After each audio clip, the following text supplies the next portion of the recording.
කන්‍යාවන් දස දෙනාගේ උපමාව පිළිබඳ කතාවෙන් මම ඔබට දුන්න පණිවිඩය මොකක්ද? ස්වාමීන් වහන්සේගේ පැමිණීම කල් ගිහිල්ලා තිබුණත් අපි නිතරම සූදානමින් සිටිය යුතු බවයි.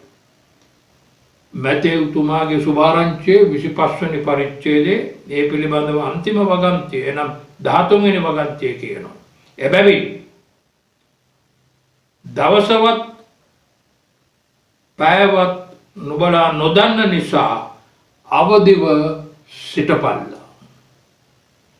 මේ කන්‍යාවන් දස දෙනාගෙන් 5 දෙනෙක් විස්තර කර තිබෙනවා මේ උපමා කතාවේදී ස්වාමීන් වහන්සේගේම වචන වලින්. ඒ 10 දෙනාගෙන් 5 දෙනෙක් නුවණ නැත්තියෝ කියලා. ඒ මන්ද ඔවුන් ස්වාමීන් වහන්සේගේ පැමිණීමට ළඟයි කියලා පෙරමකට යද්දී උන්වහන්සේව මොන ගැසෙන්ට ඔවුන් සූදානමින් සිටියේ නැහැ. සූදානමින් යුක්තව ඉදිරියට ගියේ නැහැ. ඔවුන්ගේ පහන් වලට ඕන කරන තෙල් ඔවුන් ළඟ තිබුණේ නැහැ. මෙතන කියනවා දෙවෙනි වගන්තියේ 25 වෙනි පරිච්ඡේදයේ මැතේවුතුමාගේ සුභාරංචිය. ඔවුන්ගෙන් 5 දෙනෙක් නුවණ නැත්තියෝ. 5 දෙනෙක් නුවණ ඇත්තියෝ. මක්නිසාද නුවණ නැත්තියෝ? එනම් 3 වෙනි වගන්තිය. මක්නිසාද නුවණ නැත්තියෝ තමුන්ගේ පහන් ගෙන යද්දී තමුන් සමග තෙල් නොගෙන ගියෝය. බොහොම කනගාටුදායක දෙයක්. මේ නුවණ නැත්තියෝ තමන්ගේ පහන් සමග ගෙන ගියත් පහනට ඕන කරන තෙල් අරන් ගියේ නැහැ. ඔවුන් අවදිව සූදානමින් සිටියේ නැහැ. නමුත් අපි උන්වහන්සේ එන පැයවත් දවසවත් නොදන්න නිසා අපි සූදානමින් සිටිය යුතුමයි. මේ සූදානම නැති කරන බාධාවල් තිබෙනවා. කන්‍යාවන් දස දෙනාගෙන් 5 දෙනෙකුට සූදානම නැති කලේ තෙල් නැතිකමයි. එයයි බාධාව. මේ අන්තිම දවස්වල උන්වහන්සේගේ පැමිණීම ඔන්න මෙන්න තිබෙන දවස්වල අපේ සූදානම නැති කරන්න යක්ෂයා දඟලනවා. අපේ සූදානම නැති කරන්න යක්ෂයා අපේ ඉදිරියට බාධාවල් කිහිපයක් ගෙනෙනවා. මේ බාධාවල් අපේම පවුලේ අය වෙන්න පුළුවන්. අපි දන්නවා යෝග්‍ය කතන්දරේ පන්නතිස්මෙන්තුවේ මෝසස් තුමා ලියුව යෝග්‍ය කතන්දරේ දේවානුභාවයෙන් මෝසස් ලියුව කතන්දරයෙන් අපිට පෙනෙන්නේ යෝබ් ගැන. යෝග්‍යම පවුලේ අය තමන්ගේම භාර්යාව පවා යෝබ්ට කිව්වේ මොකක්ද? තවත් දෙවන් වහන්සේ ගැන විශ්වාස කරන්න එපා. යේසුස් වහන්සේට ශාප කරලා නුඹ මැරියන් කියලා. යෝබ්ගේ නෑදැහිත මිතුරුත් එක එක්කෙනා කිව්වේ ඒ දෙයමයි. එයයි බාධා. අපේම පවුල් වලින් එන බාධා. අපේ නෑදැහිත මිතුරෝ වෙන්න පුළුවන්. අපේ ස්වාමි පුරුෂයන් භාර්යාවන් වෙන්න පුළුවන්. සහෝදර සහෝදරියන් වෙන්න පුළුවන්. ඒ අය අපේ සූදානම නැති කරන්න යක්ෂයා පාවිච්චි කරනවා වෙන්න පුළුවන්. බාධාව ඔවුන් තුලින් අප ඉදිරියට ගෙනෙනවා වෙන්න පුළුවන්. ඒ හැම බාධාවකින්ම මට ඔබට දෙන්න තියෙන පණිවිඩය නම් අපි සූදානමින් සිටින්න වුමනයි උන්වහන්සේගේ නැවත පැමිණීම. ඒ සෑම බාධාවකින් නම් හේසේනම් සෑම බාධාවකින් අපි ජයගත යුතුමයි. සෑම බාධාවකින් ඕනෑම බාධාවකින් කොච්චර අමාරු කාරණාවක් වුවද සෑම බාධාවකින්ම අපි ජයගත යුතුමයි. ඒ කන්‍යාවන් 5 දෙනාට ඒ බාධාවෙන් උන්ට ජයගන්න බැරි වුණා අවාසනාවට. අන්තිමේදී ස්වාමීන් වහන්සේ පැමිණ ස්වර්ණ මංගල්‍යයට උන්ට අන් අයත් එක්ක එකතු වී ස්වර්ණ මංගල්‍යයට යන්න උන්ට බැරි වුණා.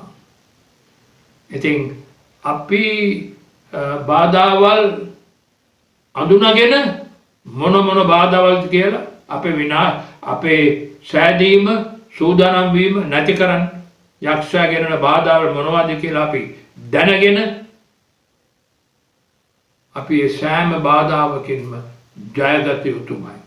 ජය ගන්න නම් මේ සෑම බාධාවකින් අපේ ඇදහිල්ල අපේ විශ්වාසය අන්තිම දක්වා ස්වාමීන් වහන්සේ තුලම තබා ගත යුතුයි. ජෝබ් කලේ ඒකයි. ජෝබ්ට කුෂ්ඨ ආවත් මුළු ශරීරය පුරා ඔහුගේ ඇදහිල්ල විශ්වාසය ඔහු නැති කරගත්තේ නැහැ. එතුමා කිව්වේ මොකක්ද? මම දන්නවා අන්තිම දවසේදී ස්වාමීන් වහන්සේ එනවා මම උන්වහන්සේව දකින්නවයි කියලා.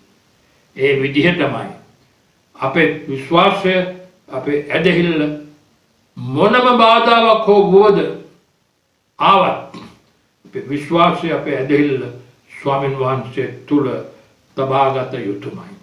සමහර විට මේ බාධාවල් අපේ අධ්‍යාපනය වෙන්න පුළුවනි. අපේ අධ්‍යාපනය බාර ගැනීමක් වෙන්න පුළුවනි ස්වාමීන් වහන්සේගේ නැවත පැමිණීමට සූදානම් වීමට වඩා සියලුම දේවල්ට වඩා අපේ දේව වචනේ කියන්නේ මොකක්ද? ස්වාමීන් වහන්සේගේ නැවත පැමිණීමට සූදානම්ව සිටිය යුතු බවයි. මේ කන්‍යාවන් 10 දෙනාගේ උපමාවේ මෙතන කියනවා අන්තිම පදේ මම ආපහු කියවන්නම්. මෙතන කියනවා එබැවින් දවසවත් පැයවත් නුඹලා නොදන්න නිසා අවදිව සිටපල්. අපේ දේව වචනේ කොහෙවත් කියලා නැහැ. උත්පත්ති පොතේ ඉඳලා ජෙනසිස්ගේ පොතේ එනම් උත්පත්ති ඉඳලා රෙවලේෂන් පොත දක්වා එළිදර පොත දක්වා කිසිම තැනක කියවල නැහැ ස්වාමීන් වහන්සේගේ පැමිණීම අහවල් දවසේ අහවල් පැයේදී සිදු වෙනවායි කියලා. ඒ නිසා මෙතන කියන්නේ එබැවින් දවසවත් පැයවත් නුඹලා නොදන්න නිසා අවදිව සිටපල්. ගියපාර කතාවේදී මම දුන්න පණිවිඩය එකයි මෙදාගම මේකට බාධා ඇති කරන සෑම කරුණක්ම අපි ජයගත යුතුමයි. අබිබවා ඒ සෑම කරුණක්ම බාධාවක්ම අබිබවා අපි ජයගත යුතුමයි. අපේ අධ්‍යාපනය වෙන්න පුළුවනි. අපේ අධ්‍යාපනය අපේ සෑදී සිටීමට වඩා ලොකු වස්තුවක් හැටියට අපි සැලකනවා වෙන්න පුළුවන්. එසේම අපිට තිබෙන මිල මුදල් අපේ වස්තුව ලොකු බාධාවක් වෙන්න පුළුවනි අපිට. ස්වාමීන් වහන්සේගේ නැවත පැමිණීමට සූදානම් වේ. ඒ සෑම බාධාවකින්ම අපි ජයගත යුතුමයි. ඒ සෑම බාධාවක්ම අභිබවා අපි ජයගත යුතුමයි. අපේ විශ්වාසය ඇදහිල්ල ස්වාමීන් වහන්සේ තුල තබාගත යුතුමයි. සමාජයෙන් එන බාධාවල් කොච්චර තියෙනවද අපිට? ඔබට මම කියන්න කැමතියි යක්ෂයා ලෝකේ තිබෙන ආකර්ෂණීය දේවල් වලට අපිව රවටාගෙන අපේ ඇදහිල්ල විශ්වාසය ස්වාමීන් වහන්සේ තුල තිබිය යුතු විශ්වාසය ඇදහිල්ල විනාශ කරන්නට අපිට බල කරනවා. යක්ෂයාට රවටෙන්නේ නැතුව අපි සිටිය යුතුමයි අන්තිමේ දක්වා. අපි අවදිව සිටිය යුතුමයි. ඒ සෑම බාධාවකින්. ඔබට දේවචනේ කියන්නේ යෝහන්ගේ පොතේ ලෝකයටවත් ලෝකයේ තිබෙන කිසිම දෙයකටවත් ප්‍රේම නොකරල්ලා.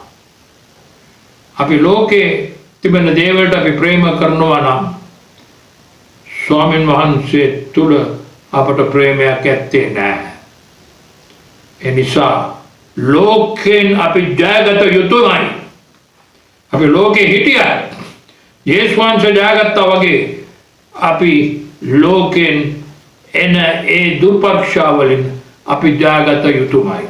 ස්වාමීන් වහන්සේගේ නැවත පැමිණීමට නිතරම සෑම කල්ලිම සූදානම්ව සිටින්නට නම් උන්වහන්සේ තුල අපේ විශ්වාසය අපේ ඇදහිල්ල අපි තබාගෙන ඉදිරියට යන්න නම් ලෝකයෙන් එන සෑම ආකර්ෂණීය දෙයක් දුර්පරීක්ෂාවක් අභිබවා අපි ජයගත යුතුමයි.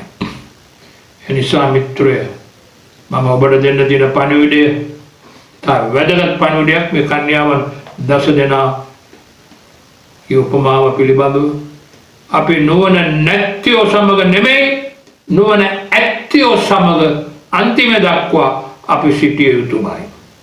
ඔබ සියලු දෙනාටම දෙවියන් වහන්සේගේ ආශිර්වාදය ලැබේවා.